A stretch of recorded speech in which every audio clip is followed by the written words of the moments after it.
Израильчуудын цөлийн 40 жилийн амьдралыг эргцүүлэхдээ тэдний анхны хүсэл найдвар уг нь тийм биш байсан атал. Яагаад тэгээ юм бол? Яагаад тийм байдалд хүрв гэх зэргээр бид янз бүрийн шалтгаан боддог. Дүгнэж хэлэхэд тэдний ирээдүй тодорхойгүй мэт санагдаж, харин тухайн үеийнх нь ойрын хэрэгцээ илүү хойшлуулшгүй чухал мэт санагдан. Ирээдүйн талаарх хүсэл тэмүүлэл, найдвар огт байхгүй болж, хоол хүнснийхээ талаар санаа зовж байсан байгаа юм. Усгүйгээс болоод юу юугүй цангаад өгчихвээ гэхээс айж итгэлээр өсөж чадалгүй. Яг тухайн нөхцөл байдлаа л харсан.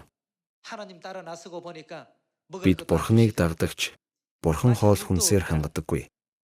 Уух ус алга.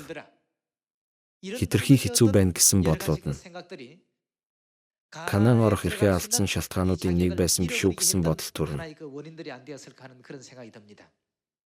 Израильчууд Йошуа, Калеб хоёр шиг Бурхан бидэнд Канаан нутгийг өгнө гэж амласан. Энэ амлалтанд нь итгээд урагш тэмүүлцгээе гэх ийм хүчирхэг итгэлтэй байгаагүй дээ.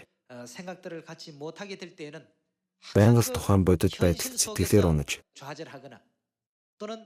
эсвэл итгэлийн анхны зүгчийг итгэлийн зорьсон газраа мартсан хэрэг.